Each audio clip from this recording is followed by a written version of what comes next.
Alright, this is the Igcse Math 2 final review. So going over this, I'm going to start off on this first problem right here, where we're trying to find the height of h. So from the angles where I always need to start, so from from this angle right here, this side's going to be considered the opposite, and this side right here, it's across from the right angle, so this is hypotenuse. So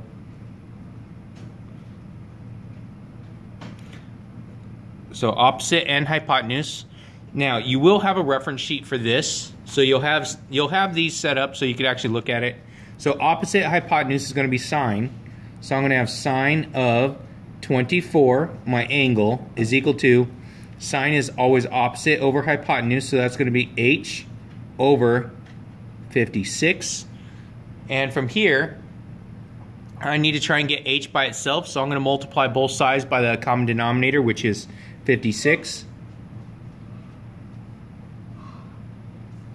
So I'm going to get 56 sine of 24 is equal to h.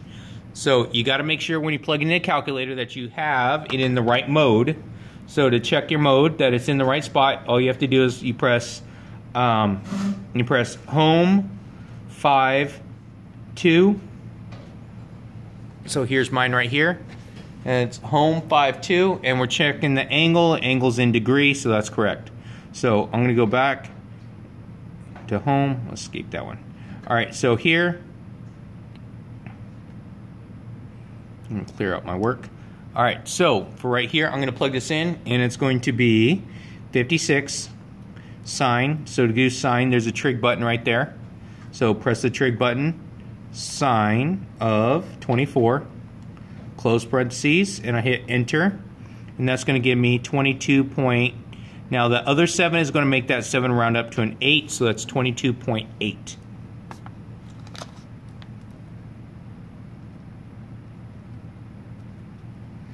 And my units are going to be in meters. Now next one is number 2. Now on number 2, I have a right triangle. And right triangle, I don't have any angles. So for right here, to try and find my unknown side, I'm going to use Pythagorean Theorem, which is a squared plus b squared equals c squared. And for this one right here, let's look. This is a hypotenuse, so that's going to be my c. So to get the c by itself, right here, I would square root both sides. So I would have c equals the square root of a squared plus b squared. So all I did is I square rooted both sides, so I got c by itself. So I undid the square, and now I'm going to plug those in. So I'm going to have c is equal to the square root of 2400 squared plus 1000 squared. So we're plugging this into the calculator. So square root's right here in yellow. So it's going to be square root of 2400 squared plus 1000 squared. Hit enter. It's going to give you 2600. So C, 2600 meters. Alright, for number 3 here, it says the height of a tree is 12 meters. The shadow of the tree has a length of 52 meters. Calculate the size of the angle. So for finding the angle, P, it's kind of blurry, so that's P right there in the diagram. So from here, from the angle, I look to see what sides I have. So this side over here is going to be opposite, and this one right here is adjacent. So opposite adjacent is going to be tangent. So I'm going to have tangent of my angle, which is P, is equal to opposite, which is 12, over adjacent, which is 52. And whenever I'm trying to find the angle, I always have to do the inverse. So it's going to give me P equals inverse tan of 12 over 52. So in my handy dandy calculator, so I'm going to go with, now again with the tangent, so it's going to be right here, press the trig button, there's inverse tangent, and it's going to be 12 divided by 52, 12 divided by 52. Make sure you close the parentheses and hit enter. So my answer is going to come out to be 12.99. But that second 9 is going to make that first 9 round up. So it's going to be 13.0 degrees. Because that 9 becomes a 10, it rounds up, and I put 0. So that's going to be about 13 degrees. Now for this next one, again, I'm trying to find the angle. So I'm trying to find the angle. X is representing my unknown degrees. So that's the angle. So I'm going to do the same thing for this. So this is going to be an inverse of sine. So inverse sine. And I'm going to plug it in, the 0.8910. And close the parentheses. And my answer is going to come out to be 62.99999. So that means it's going to round up to 63.0 degrees. All right. Number 5. Now 5 is a special right triangle. Now in a special right triangle, this is my hypotenuse. So my formula for this is going to be 2x. My small leg, which is directly across from the 30, is going to be x. And the long leg is going to be across from the 60, is going to be x times the square root of 3. So what this says is, since this one right here is 4, this is going to be twice whatever x is. So this is 2 times as big as x. So if this is twice the amount for x, that means that x is going to be half the amount. So that means that x has to be 2 here. So x is 2, so that means that mn is 2. And so that's going to give my x value. So I could plug it back in to see if it does make sense. So if this is 2, this is twice whatever x is, so 2 times 2 is going to give me 4. That's correct. Now for this one right here, if x is 2, that means that NL is equal to my x is 2, so it's going to be 2 times square root of 3. So that's going to be that answer, and now we could also approximate it. So I'm going to plug it in my calculator to approximate it. So it's going to give me 2 square root 3. I'm going to enter that, and my answer is going to be, because that 6 makes that 4 round up, it's going to be 3.5. So it's going to be about 3.5. So NL is going to be this or this. So depending on what the multiple choice says, we're going to have that. Okay, number 6. On number 6 here, it says that DF is 14. This is, again, is a special right triangle. So it's a 45, 45, 90. So since these two angles are the same, that means that 2 legs are going to be the same. So that means that this is going to be 14 also. Because if the angles are the same, the sides are the same. So for this special right triangle here, this is going to be my x value, this is my x value, and this is going to be x times the square root of 2. So if my x value is 14, that means that this side over here is going to be 14 square root of 2. Now I'm going to approximate that one also. So this is actually either answer. So this is, so DF is 14 square root of 2. And the approximate for this, so let's plug it in the calculator. So 14 square root of 2. And it's going to give me 19.8. That's going to round up to 19.8.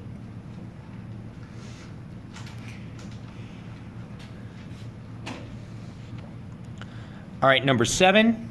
We're going to do some vectors here. It says a plus 3b, so that's going to be 2, negative 5, plus 3 times b, which is negative 1, 2. So 2, negative 5, plus negative 3, 6. Now I could add those together because I do my multiplication before I do my addition. So that's going to give me 2 plus negative 3 is negative 1. 5 plus 6, or I'm sorry, negative 5 plus 6 is going to give me a positive 1. So there's my answer. 8. B minus a, so it's negative 6, 3. And minus a, which is 4, negative 2. So that's going to be negative 6 minus 4 is negative 10. 3 minus negative 2 is going to be 5. There's my answer. Number 9. 1 plus 5 is 6. Minus 1 is going to be 5. 3 plus 0 is 3. Minus negative 3 is going to give me a positive 7. So if you have trouble with this adding subtraction of positive and negatives, please use your calculator for this. 10, so that's going to be 4 times 3 is 12. 4 times negative 2 is negative 8.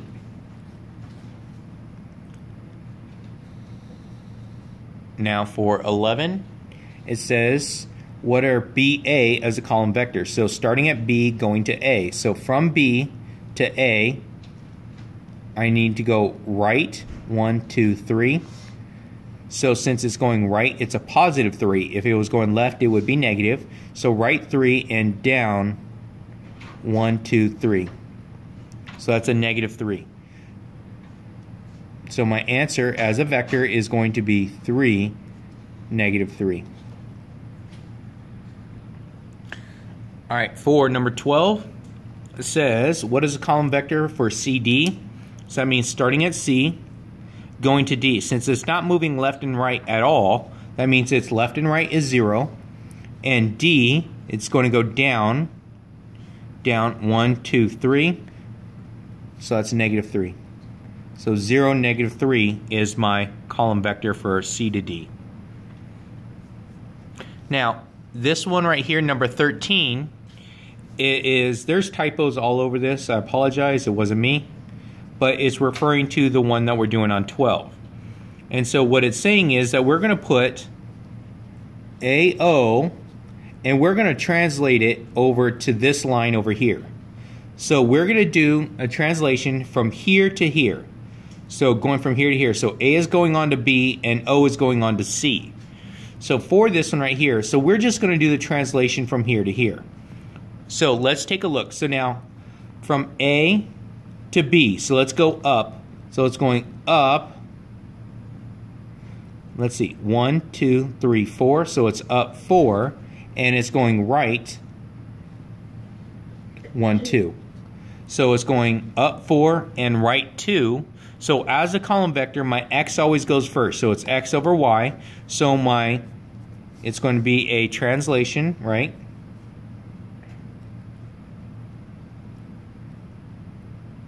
So it's a translation, and it's going to be 2 and 4, like that. All right, number 14. Number 14 says 2 single different transformations can map shape A onto B, which of the following describes the transformation fully. So now, this is actually supposed to be A. There is, again, typo, so it was missing. So this one's A onto B. So the first thing I'm going to do, I'm going to call this one a translation.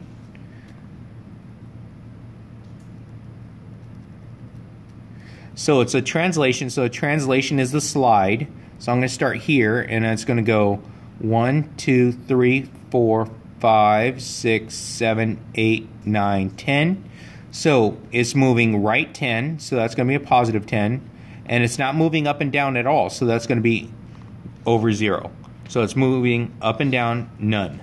So there's a translation, 10, 0. And what it also does, it will be a reflection.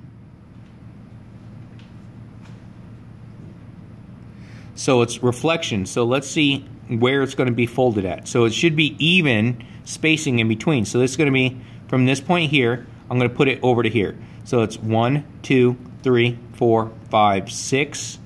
So if we're 6 spaces apart, it would split the difference, so it'd be 3. So 1, 2, 3.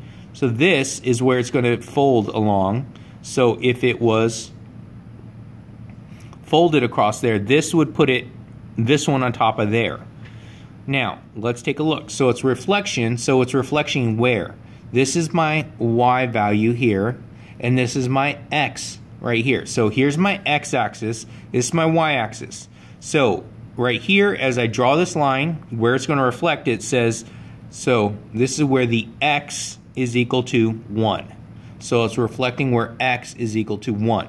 So if you notice, I can't do that for the y because it goes right down through here. So it's where x is equal to 1. So if it's reflecting across the y, I will have a x value like this, kind of like what we have here. So if it's reflecting up and down, I would have a y equals. Now let's take a look at 15. Now on to 15, we're going to have some patty paper for this. Now for my patty paper, first thing I'm going to do is I'm going to draw this onto here.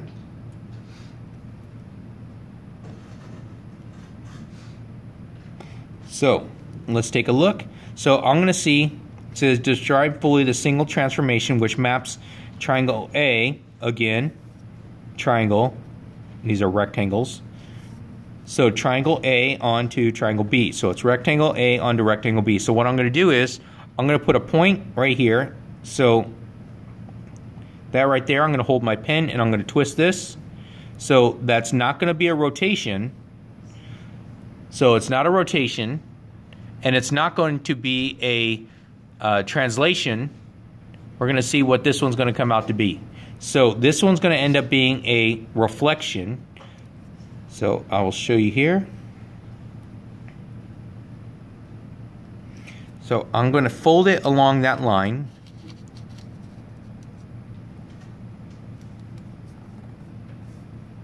So if I refold it along that line, I put my dot back where it's at. If you notice, it lines up right on top of it, right there. So it lines up right on top, right where I folded it. So there it is right there. So it is going to be a reflection. So this is a reflection. Now, since it's along the diagonal, which I have here, it's going to be folded right there along that. So this is going to be when the y value is equal to the x. So if my y value is 1, my x is 1. My y value is 2, my x is 2. Y value is 3, my x is 3. That's what that means. So it's reflection across that. Now, for 16 it says, which of the following is an accurate drawing of the translation of the letter C? So I'm going to look at C here. This one is a rotation. This one here is a reflection. This one is a slide. This is the translation. And this one again is your reflection. Alright, for this next problem, number 17, says in the diagram above, which figure is in the image of triangle T after translation of this vector? Now it says 3.5, so that's going to be right 3.5 and down 3. So I'm going to put a dot and I'm going to move that dot. So it's supposed to end up at the same spot on any of the triangles. So let's see. So over 3. So if you notice the increments on this, each square is only half a unit. So I want to make sure I go over. So this would be 1, 2, 3.5. So that's 3.5 right there. That's that many over. So 3.5. And it says down 3. 1, 2. Wait, here it is. 1, 2, 3. There we go. This is 3.5 and this is negative 3.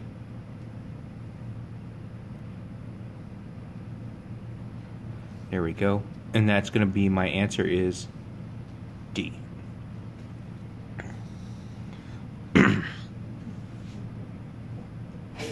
Which figure is of triangle T after stretch?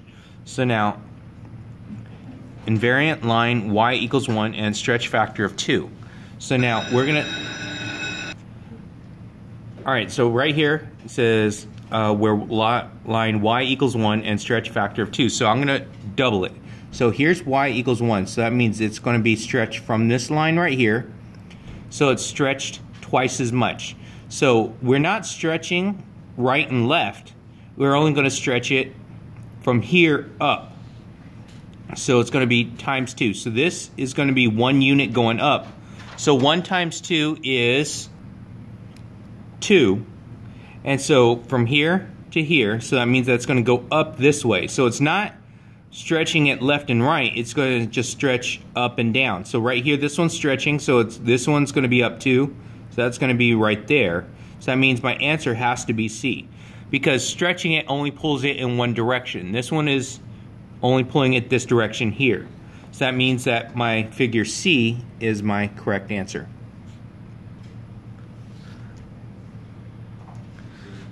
All right, KL, so is -2, 5. The point K is marked here on the diagram. What are the coordinates of L? So if that means I'm starting at K and I'm going to L. That means I need to go direction. This is left 2 and up 5. 1, 2, 1, 2, 3, 4, 5. Right here, that's going to be point L, and it's asking for those coordinates. So the X value is 1, Y value is 4. So L is located at 1, 4. Now on the next problem, it has to do with the same thing, even though that the numbering is off. Numbering is off, and says point P is -2, -1. So -2. So we're putting point P at -2, -1. So that's going to be right here. I'm going to label that one P. And it says that PR is this. So PR is this. And for PS, it's 2 times PR. What are the coordinates of S? So to figure out where we have to go for S, we have to multiply PR times 2. So I'm going to go 2 times 2, 1, which gives me 4, 2. And so starting at P, which I have up here, starting at P, I need to go in the direction right 4, up 2. So 1, 2, 3, 4, 1, 2. So that one's going to be S. It's asking for the coordinate, so that's going to be a 2, 1. So 2 is the X value, 1 is the Y value. So S is located at 2, 1. Now for number 21. All right. For 21, it says a bag contains 5 green balls, 7 yellow balls. Sandy takes 3 balls out of the bag without replacement. What is the probability that all 3 balls he chooses are yellow? So now the first, for yellow, there's going to be 7. Over the total, add them together, is going to be 12. So without replacement means the next time he reaches in, so after he chooses 1 yellow, there's going to be 1 less yellow.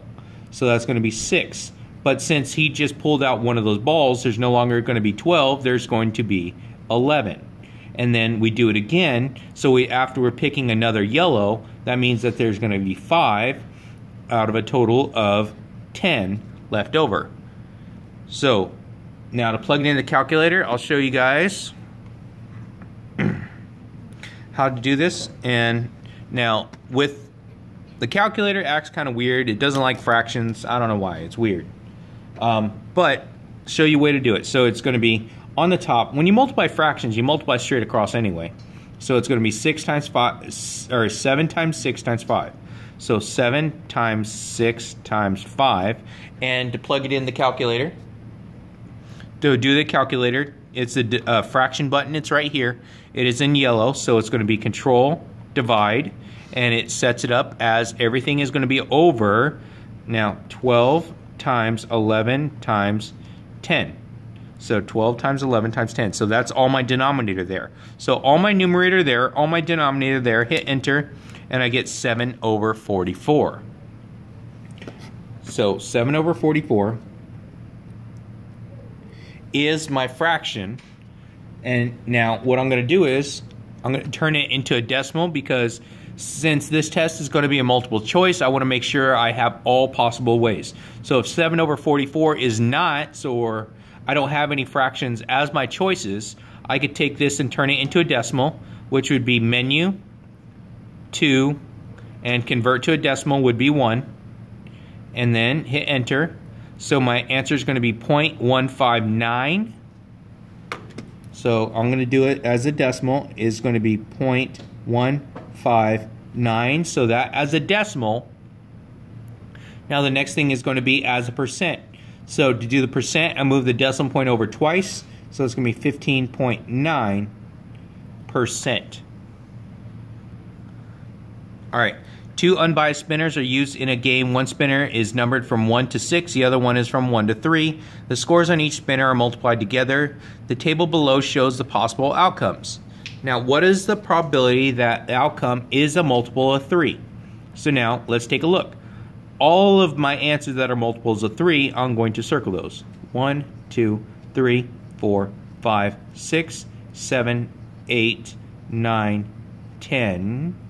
I think that's all of them. So there's going to be 10. That's 10. So there's 10 of them, and their total is going to be out of, let me see, right here, count them all up, and you're going to get a total of 18 of these. So you're going to have 18. So we take this, and it's going to be 10 over 18. So in my calculator, 10, now as a fraction, do my fraction button, out of 18, and it reduces it for you, so my answer is going to be 5 out of 9. Now for 23, a bowl of fruit contains 6 apples, 3 bananas, 4 pears, 3 orange, whoever this is, chooses 1 piece of fruit at random. What is the probability that she chooses a banana? So let's see. There's 3 bananas, so I'm going to put 3 bananas. And how many total? That's going to give me 9, 13, 16 out of 16. Now, 3 out of 16 does not reduce, so that is my answer. So make sure you plug into the calculator. You always have to reduce. All right, and number 24, a bowl of fruit contains 6 apples. Okay, blah, blah, blah. Oscar chooses 1 piece of fruit at random. What's the probability that she chooses a peach? Now, how many peaches do we have here? If you look closely, apples, bananas, pears, orange. There is no peaches, so it's 0 out of 16. So 0 out of 16, that means there is a 0 probability of picking a fruit that's not there. Alright, number 25, rooms in a hotel are numbered from 1 to 39. Rooms are allocated at random. When guests arrive, what's the probability the first guest arrives given a room which is a prime number? So I'm going to list prime numbers again. So prime numbers can only be divided by 1 and itself. So this is going to be 2, 3, 5, 7, not 9, not 10, 11, not 12, 13, not 14, 15, not 15, not 16, 17, not 18, 19, not 20, not 21, not 22, 23, not 24, not 25, not 26, not 27, not 28, not 29, oh wait, 29 is 30, no, 31, so 31 is, 32 is not, 33, no, 34, no, 35, no, 36, no, 37, 37's yes, 38, no, and 39 is no. So what I did is I tried to do it and figure out which one I could only multiply by 1 and itself. If I could, to get that number, if I can multiply any number to get it, that means that it is not prime. All right, so now if there is 39 rooms, so it's 39 total, how many prime numbers? 1, 2, 3, 4, 5, 6, 7, 8, 9, 10, 11, 12. There's 12 prime numbers, and let's see if we could reduce that.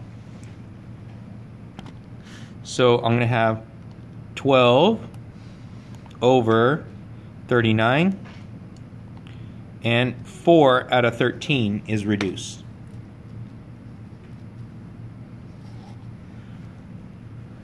Now for number 26, I'm going to have